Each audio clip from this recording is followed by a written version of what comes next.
Welcome to In the Margins. I'm your host, Ralph Newell. At a time when higher education is navigating significant legal, political, and cultural change, today's conversation is about leadership, clarity, and staying grounded in the mission. I'm joined by one of the leading people in higher education that will be leading us through these complex times and issues, Dr. Emelyn dela Peña, President and CEO of NADOHE. Thank you so much for being here. Thank you for having me. Yeah. Now, I apologize. Did I say your first name right? Is it Emelyn?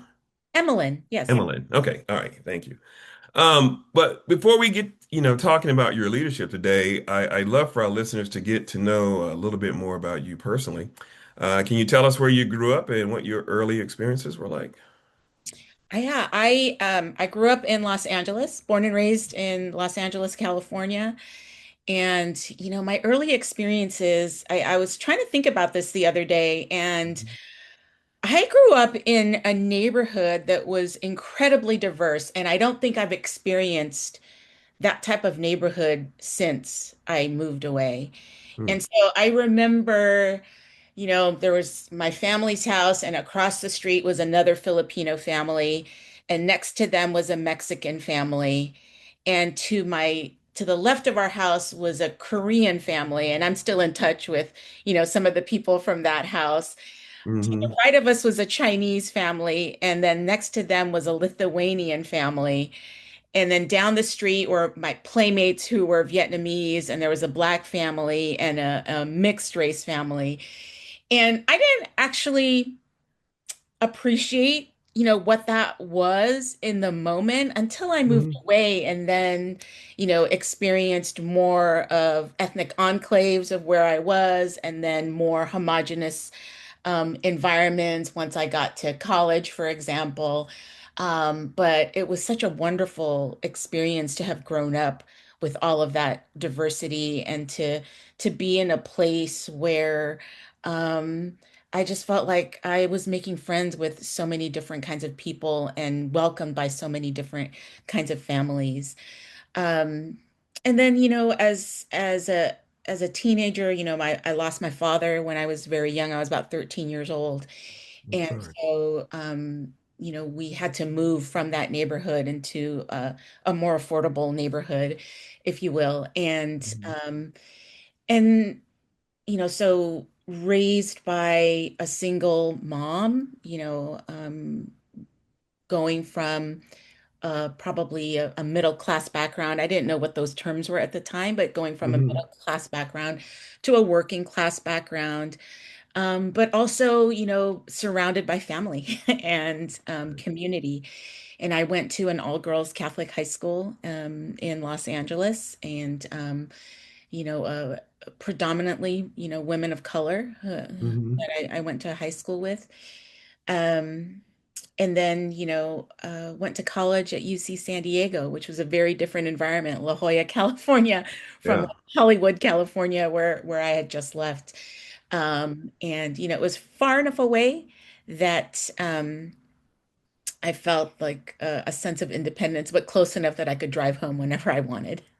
hmm Wow. Okay. Did you play any sports in high school, college? I did, I'm only 5'2", but I played basketball, and, because when you're at a small school, you can do it all.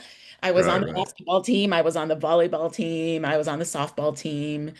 And then, of course, I did all the other things. Like, I think I might have been in the Glee Club too. I don't Oh, know if that's wow. what we called it, but I Yeah. was in some choir. And then I did, some drama. And so I was very involved in high school. Yeah. Now I'm thinking about sports because I've had the Olympics on in the background the past couple of days during the day, since all the stuff is happening live, I guess, during the day, not on Mhm. prime time when we see it. Um, I was at a dinner party this weekend. We were talking about our favorite Olympic moment that we remember. What would be yours? Oh my gosh. I don't know. Um, so it's not my favorite isn't an Olympic moment, but Uh-huh. it's a memory about the Olympics because, I'm old enough to remember the 1984 Olympics and how my dad at the time bought us a new VCR. Okay. I think it might have been Betamax back then. Mm-hmm. But because he was working, wanted me to record like every single thing that he didn't want to miss from the Olympics. But I was really excited about having a new VCR. Oh, I know. I remember those days. Yeah, it's funny. That same dinner we were talking about the Olympics being in LA in '84, and I actually was in LA during the Olympics in '84. Went out there with my parents, but we went out there for something totally different. It was just speaking of like how big LA is that the Olympics were going on, and we were there and really didn't even see. We really weren't a part of it. You know what I mean? Even though this huge event was going on, right there in town. All right, we'll leave sports in just one more second then. So what about the Super Bowl halftime show? Did you see that? Any I did thoughts? see it. I did see it, and I loved it. And I am not even I'm not really a fan of Bad Bunny. I don't listen to that music, but I love Mm-hmm. the show.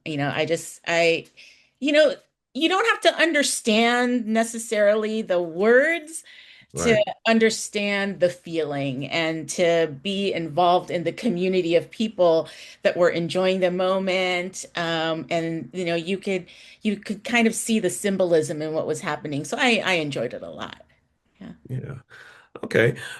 Were there people, moments, or circumstances, I'm saying, in your early life, that led you to working in education? Yeah, I mean, there were probably a few moments Mm-hmm. that led to me having a lifelong career in education, right? My first job right out of college was as a residence hall coordinator. Really? Okay. Yeah, so this is probably my first role that's not specifically in a higher ed institution, right? This is higher Mm-hmm. ed adjacent. But my mom was a teacher, and so education has always been really important to us as a family. My father actually had stopped out of school um, to work and to put his brothers and sisters through college, and then Okay. went back when my mom made it clear that, I'm not marrying somebody without a college degree.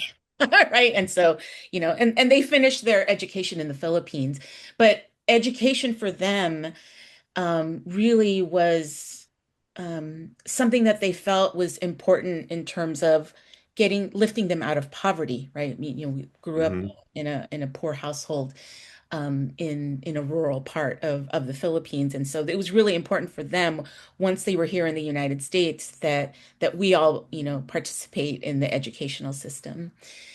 And then, in high school, I remember as a sophomore that the archdiocese was going to close down my school. And at the time, I felt like, very far removed from that decision, but participated in my first protest to try to save my school because it was, a school full of women of color, young women of color from Mm-hmm. working class backgrounds, from poor and working class backgrounds, and really wanting to invest in saving the school.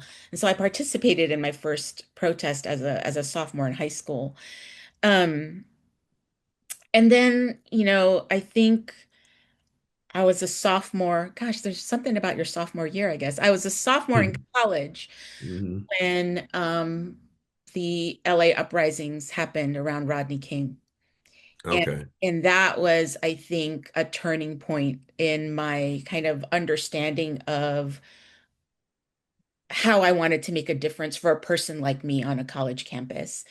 Watching, from San Diego, what was happening in Los Angeles, where my home was. And then also watching the different responses happening from my classmates, from those who committed themselves to a life of service, to those who blocked the interstate, to those who, participated in sit-ins and demonstrations.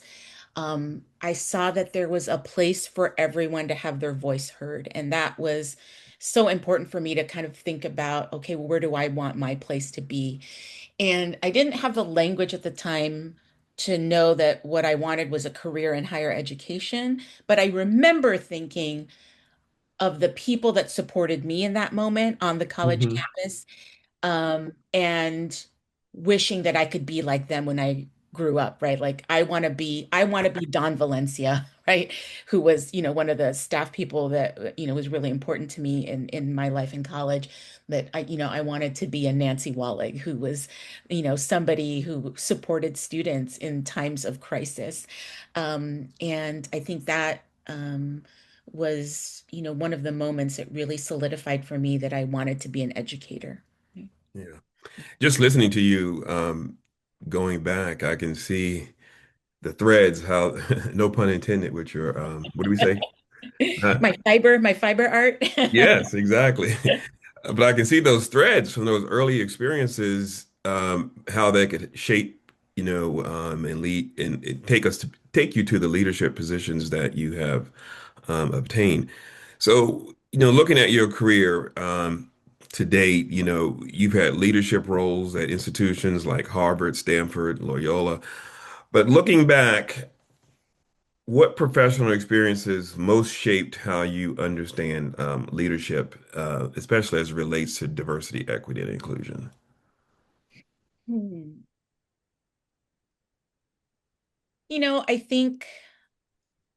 I think there isn't one, professional experience Hmm. that I can point to, but when I think about tying all of those experiences together, all of the different, excuse me, positions that I've held, um, they were really all grounded in a commitment to make sure that the educational institutions that I was a part of lived up to their aspirations. That Hmm. that they were really, if your website says or your mission says that you're a place of belonging and opportunity and lifelong learning, I wanted to make sure that that was actually happening, that the things that you're saying in your brochure to attract students like me are actually happening on that campus. Um, but I will say that one of the defining moments in terms of how I think about leadership happened during the pandemic. And I happened to be at Stanford University at that time. I'd been there Hmm. for 6 months Oh, when wow. we Okay. went on lockdown. And I really got to see how those who are in the margins, right? So speaking of in the margins, those who are in the Hmm. margins, those who have been historically excluded, how they were disproportionately impacted by the pandemic, and really got me to thinking about how do we think about the things that are not obvious when we are leading organizations and groups. Even when we say we are leading with the most marginalized in mind, there are always going to be those things that we don't think about. So, for example, when we sent students home because the county said, empty your campus, right? Everybody needs to go home. Like, who was thinking about folks who didn't have a home? If you Hmm. were unhoused, if you were from a family that was abusive, if you weren't out, at home, but you were out in college, who was thinking about those things? And as our students started to unearth, um, those kinds of issues, it really, I think, helped me to see that there's always something under the surface that we need to think about when we are leaders of organizations. And the further up we go in our leadership, the more we have to think about the layers underneath that and all of the things that are underneath that we may not um, notice right away, and that we have to deeply listen to the people around us to make sure that folks aren't falling, between the cracks, and that they don't continue to be in the margins, that we're centering voices that have been historically excluded. Right, right. Your background, you worked at both public institutions, private institutions like Stanford. How have working in those different environments influenced how you think about equity and access and the institutional responsibility at a national level? Yeah. That's a great question. I think, I think what it's done for me is to helped me realize that the work that you do has to be within the context that you're in. Hmm. And that no matter what context you're in, you could be at the most elite institution. There are going to be people there who have been excluded, you know, on purpose or not.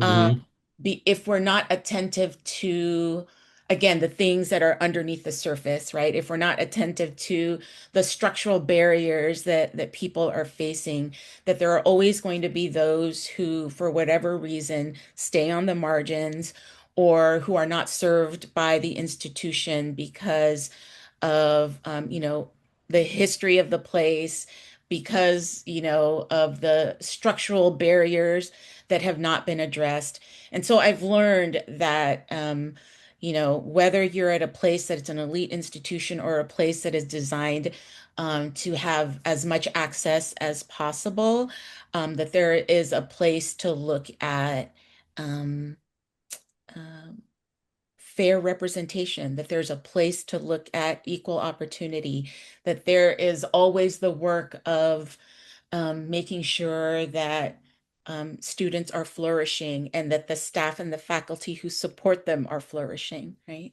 Yeah. Yeah. Yeah. You know, you're about to step into or have stepped into this new role of leadership at NADOHE. And at this moment, for you, as you're stepping into this moment, what feels most urgent or most meaningful for you at this time? Yeah. There's so many things. Okay, I'll take So a couple. yeah, for me, I think that one of the things that is important is to support the folks on the ground who are doing this work, Mm-hmm. our members. And I was one of them, right? Like Yeah. I was a senior diversity officer on a campus, and I've served in, different capacities as a diversity officer of some kind at multiple institutions. And so what feels most urgent right now is that we are supporting those people because we're in a time of just unprecedented uncertainty, Mm-hmm. a time where we have conflicting messages happening, where federal or state laws and policies might be different and actually contradictory to Mm-hmm. each other, where there is a lot of misrepresentation about the work that we're doing. Um, as an organization, as NADHE, as well as the work that our senior diversity officers and our equity practitioners are doing on their campuses. There's a lot of shift that's happening on college campuses that is, I think, causing imbalance and fear. And so I think it's important for us as an organization to be responsive to the need for clarity, the need for best practices in our institutions.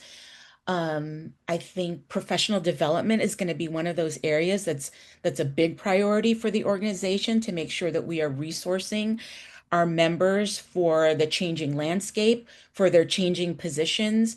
For some people have had roles expand and others have had their roles contract. And so how do we be attentive as an organization to make sure that our members are learning the right things and are developing themselves both personally and professionally during this time?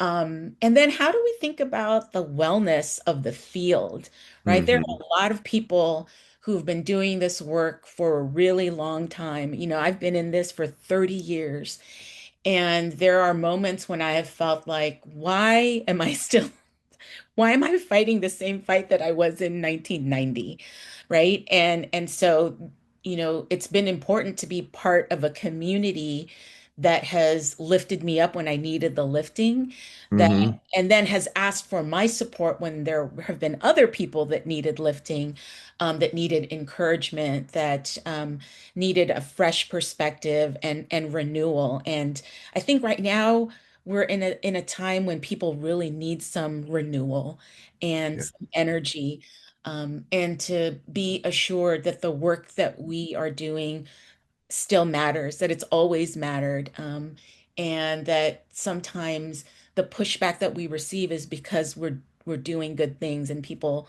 don't always respond well to the good things that we're doing. Yeah. How do you see NADOHE's role? You were talking about some of these jobs have expanded recently and some of them have been contracted. Um, but at the end of the day, I think there's still the mission, right? So, how are you going to help those individuals and institutions navigate the current environment so that they don't lose sight of the mission? Yeah.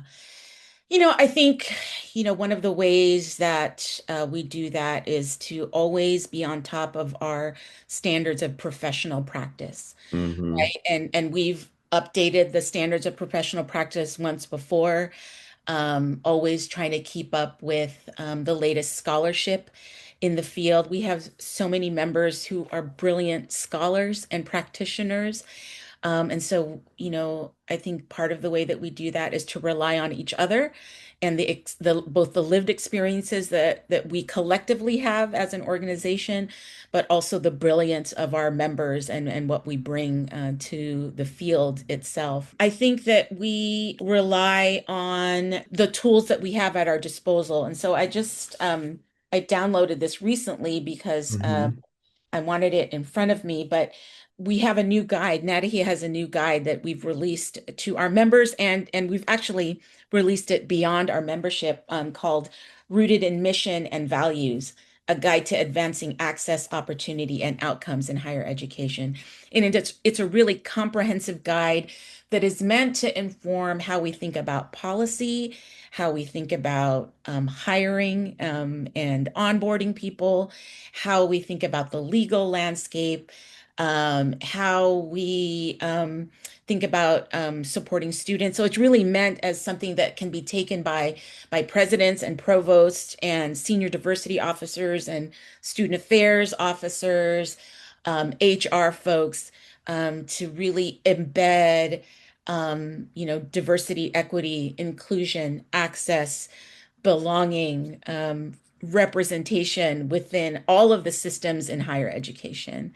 And so I think it's important for us to amplify the places where we've put significant time and resources and research into developing resources for our members and our member institutions. I know you guys filed um, a suit, against the Trump administration. It was the National Association of Diversity Officers in Higher Education v. Trump.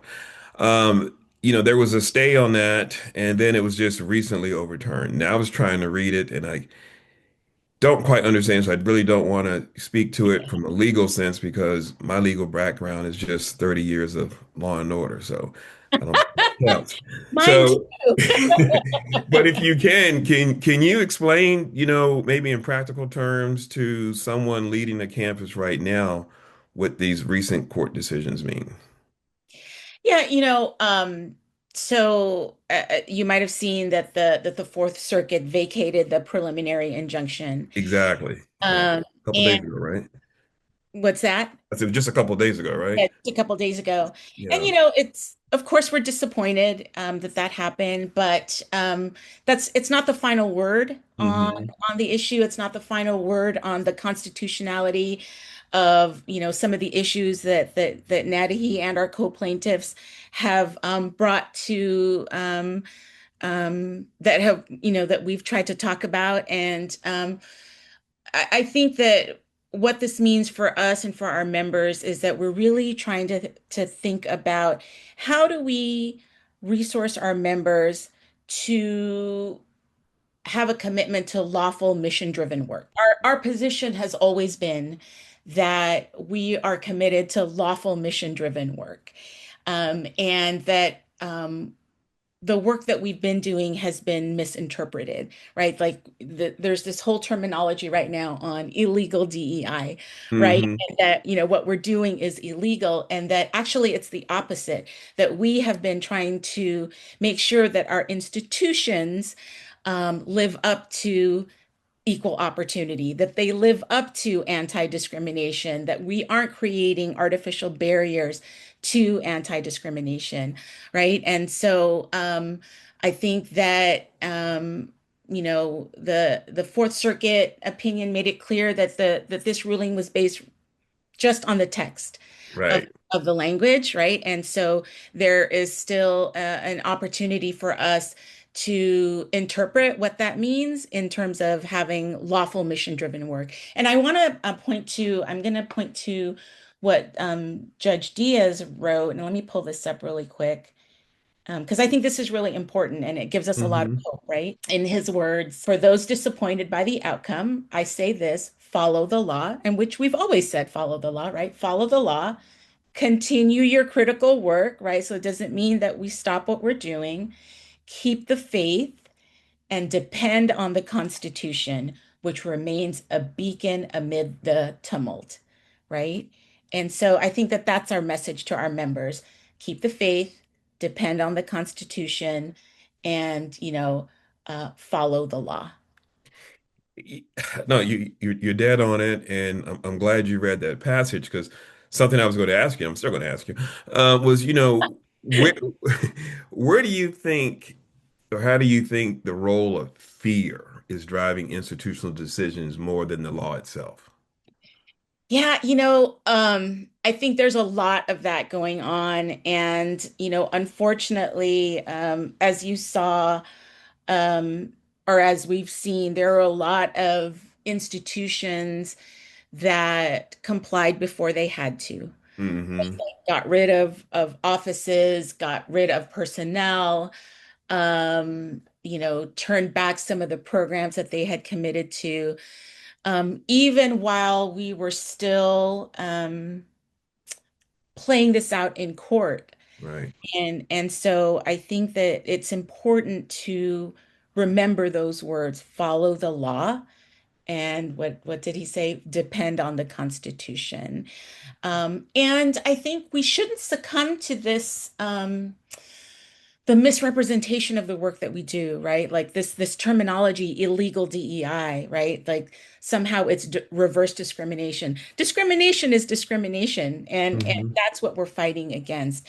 And as long as we know that we're following the law, then we can stand on the fact that we are holding our institutions accountable to their aspirations and their espoused values, right? The things that are already on the website that they say are important to them, right?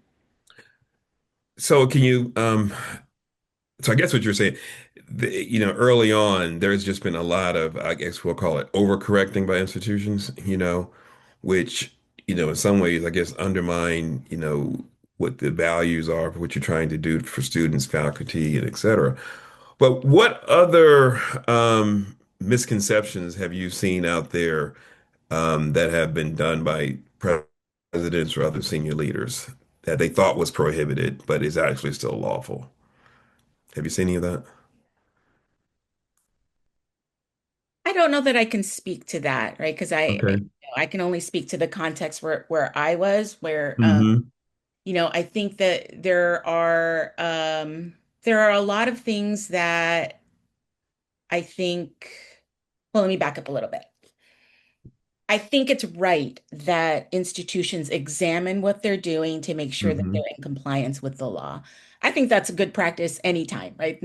Not just in these, kind of tumultuous times that we're in right now.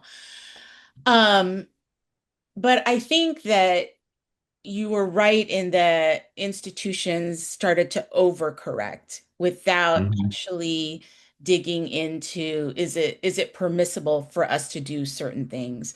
One of Hmm. the questions, for example, I think that I had a question about because my family established a scholarship at my alma mater Hmm. in Okay. my parents' name. And one of the questions that we had was, are we still allowed to have this scholarship within the Filipino Alumni Association? Right. And, I think that there were questions around whether we were going to pull back from those kinds of scholarships, right? But when we looked into it, yes, we can have something in my parents' name, Hmm. sponsored by the Filipino Alumni Association, with the caveat that it's open to everyone, right? Hmm. That our our criteria for you to apply is simply that you have demonstrated service and commitment to the Filipino community in San Diego and or beyond. Hmm. That anyone could apply for this. And so sometimes the question wasn't, did you have to eliminate something, but what did you have to do to make it compliant? And I Okay, think that's people, fair. yeah, right. If people ended with, we have to stop all, graduations, for example, that are honoring a certain community, um, Hmm. then they missed an opportunity to actually open that up to all communities. And so I Hmm. think what's sad is that some places ended programs while other places really examined the issue deeply to figure out how we make it compliant.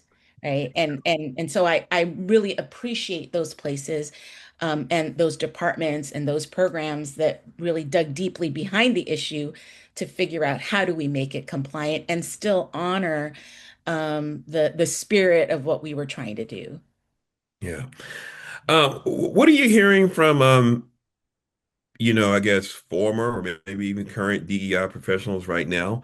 Now, speaking particularly of those that are in states or institutions where DEI offices have been eliminated. Yeah, I think that one of the things that has been, um, I guess, sad. Hmm. I can't think of another word, Right. but sad about some of the places in where programs were eliminated is that people lost community. So it Mm. wasn't just that they lost their job, which is devastating, but they lost a community of folks. And so what I'm hearing from people is that we have to maintain this sense of community. And I really want NADOHE to be a place where we maintain a sense of community, where we are maintaining community not just for the position of Chief Diversity Officer, but for the practitioner, right, whose work is tied to fairness, representation, equal opportunity, inclusion, regardless of what your title is. Right. And so that is really important to me. I think the other thing is that people are confused about Hmm. what is permissible and how can they still um, have a commitment to serving students and creating conditions where staff and faculty and community members are flourishing um, beyond the words that we're using, right? I think, you know, um, DEI has become such a dog whistle, and so I'm Hmm. very careful to when I'm talking about diversity, that it's about diversity. When I'm talking about equity, when I'm talking about inclusion, that I'm not lumping them together and making DEI a noun because it's Hmm. become such a dog whistle. But that when I'm talking about fair representation, that I'm being explicit about that. When I'm talking about equal opportunity, I'm being explicit about that because I think that, our members and those who are committed to those things in states where like DEI has become illegal have to know that they still have something to stand on, that the work continues no matter what we call it.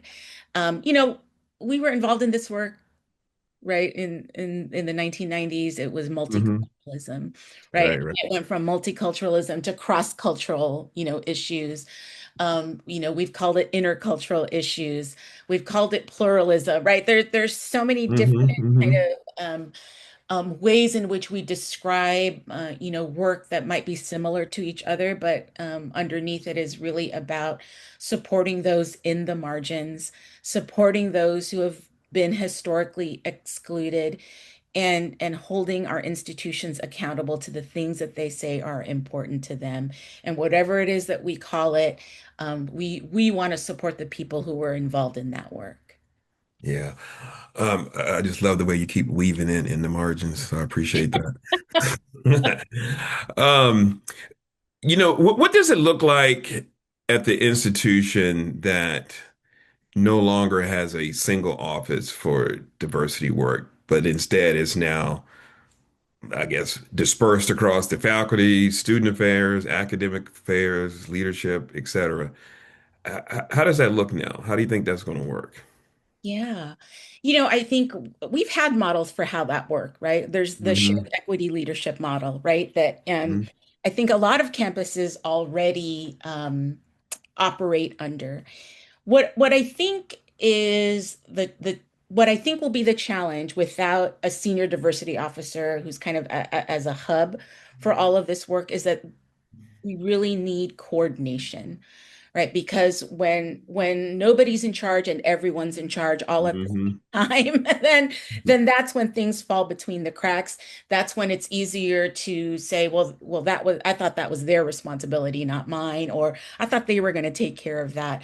And so I think we then have to become more intentional about coordination, about communication, about making sure that folks are on the same page and aligned in the strategies that they're using to make sure that again that students are served well, that those who have been historically excluded are that we center their voices, that we are creating the conditions necessary for flourishing of our student, staff, and faculty.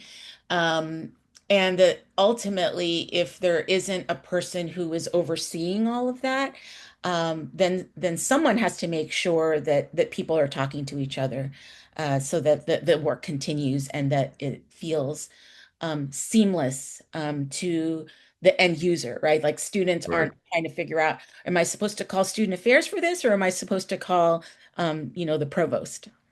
Yeah. Again, with it out being centralized, you know, who do you think that person or unit should be?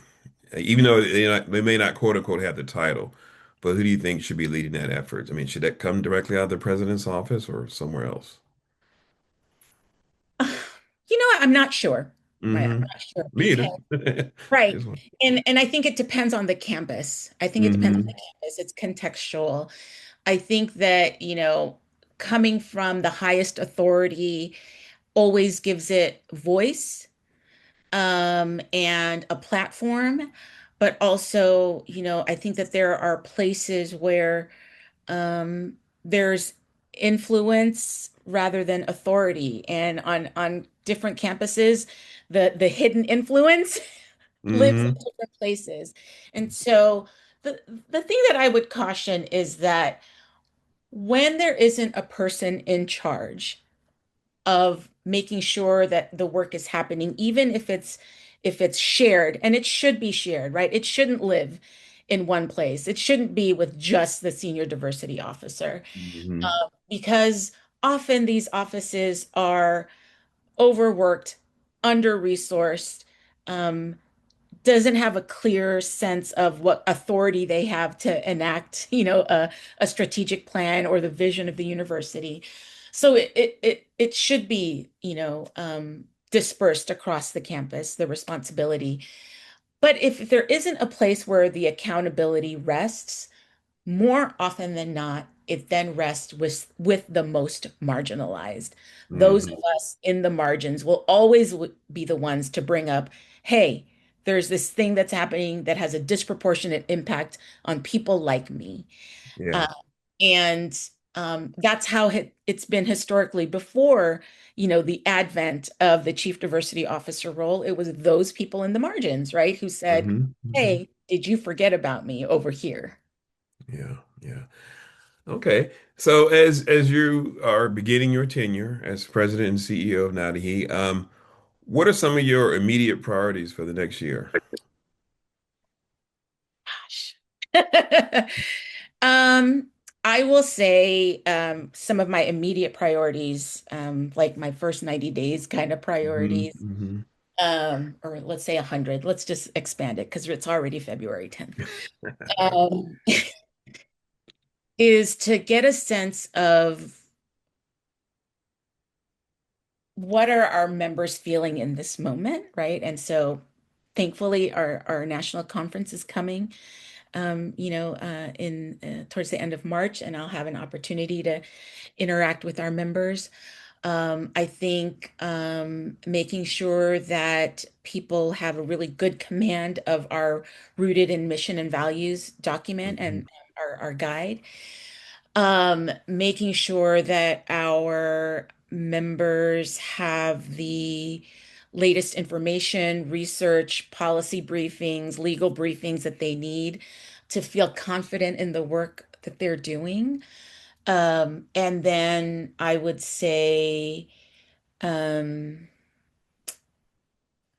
figuring out what professional development our our member institutions and our members need, especially those who are coming into the field brand new Mhm. or our next generation. As you know, we have a generation of folks who may have been moved to other parts of an institution, who may have been laid off, and others who have said, it's time for me to pass pass the baton to someone else. And so, Mhm. in as much as there are new folks coming into the field, we want to make sure that they're resourced well and that we develop them into the next generation of leaders for this really important work. Yeah. Just thinking about what do you see membership looking like moving forward? And I'm only asking this from just really, well, I don't say a personal question, but like I've talked with a lot of leaders from other associations, and they've had a drop in membership or attendance at their conference because so many states aren't allowing them to come to conferences that would be associated with things that have anything related to DEI. Um, are you seeing that? How are you guys responding to that if you are? Yeah, I will say without having had the opportunity yet to speak to our membership committee, Hmm. Hmm. I will say that this is, I'm sorry, my phone is like bothering me in this moment. Let me, Okay, no problem. it's like, how do I turn this off? I thought I did. Okay. Okay. So rewind. I will say that this is a national issue, right? Hmm. Across the board in higher education, not Yes. just for associations that are related to diversity, equity, and inclusion, but because higher education itself is at a stressing point, right? Hmm. Because higher education itself is under a lot of scrutiny, that budgets have been impacted, even associations that are about supporting, students at large, about supporting campus infrastructure are being impacted by declining memberships and declining participation in national conferences. So I will Hmm. say that. But I think what needs to happen in this moment is for us then to think about how do we create partnerships across our issues, across different organizations, even um, across places that you wouldn't think of. So when I think about, for example, what's happening on a national level, um, the cuts to the federal workforce, are there alliances there, for those who have been, let go from the federal workforce? Many of those people have been communities of color, right? Hmm. Especially Black women. Yes. And so, as an organization that cares about folks in the margins, again, Hmm. utilizing your language, Hmm. what partnerships or coalitions can we build with those people who are concerned about the shrinking federal workforce and how, that was accomplished? I think we need to start looking at places where maybe we haven't thought about partnerships in the past to see where our goals and our missions are aligned and where we can build coalitions across multiple sectors. Yeah. You know, I remember when Natty got started with Bill Harvey. I don't know how many years ago that was, but I do remember the first meeting they had in Cincinnati, and he started a legacy there that has gone on to, Paulette Russell, Cranberry Russell, who you'll be replacing. Um, and they did their work. They did good work. But what can we expect to see from you? What are the new areas of focus or initiatives that you're most excited to pursue? Um, I think I'm most excited about thinking about the professional development, right? The Hmm. professional standards of our association, the ways in which our professional standards need to change with the changing landscape that we're in, the ways in which we want to resource our members to be um, to be able to interact with HR, to be able to interact with academic affairs, to be able to seamlessly, have partnerships with student affairs, to be able to know how to navigate a legal landscape that is, shaky for them, to know how to, lobby for the things that are important for their institutions, to be expert fundraisers in a time when resources are shrinking, right? So this role, I think, can go in so many different directions. And as I've said, some people's roles expanded and some's contracted, and some people were moved to different areas of the university, or like to HR, like to, Hmm. Title IX. And so if we want our members to be effective in those spaces, then we need to resource them to be effective in those spaces. We need to think about what our professional development looks like and how our standards of professional practice keep up with the changing landscape. So that is something that I am really excited about as an educator, right? To think about the education of our members. And then the other place I think that is really important for me is to think about the coalitions that we can build in places that maybe we haven't thought about Hmm. before. And that is necessitated by the times that we're in right now. Like, are there strange bedfellows that we're not that we're not even thinking about, but whose mission whose goals are aligned with ours and who would make really great partners with us. Yeah, no, I like the coalition side of that a lot. I think you said it earlier. I was reading it somewhere earlier today that this work is exhausting, right? Especially with all the change. How do you sustain yourself, and what advice would you give to others to how to survive in this difficult time doing Yeah. this work? You know, I, you see behind me that I have an outlet for Hmm. when it gets really hard. I think it's important to have an outlet of, a place where you can decompress and say, I'm just going to sit on my couch for a while and I'm going to make this hat, right? Right, right. I think the other thing is you want to stay connected to the community.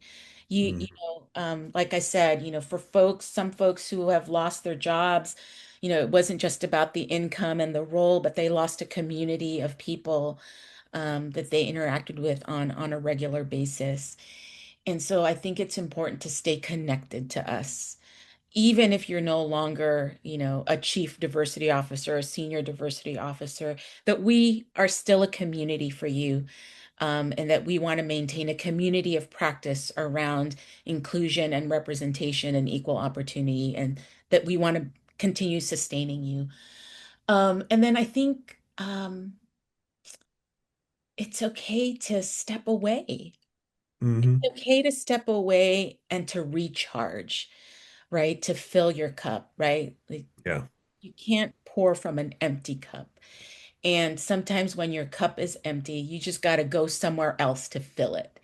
And and you don't have to feel bad about that. But what I want to say is, but please come back. right? Hmm. And when you're ready, we're going to be here to support you, and that we want to be here for you as someone who believes in this work, not necessarily just as someone who has the title of diversity officer, right?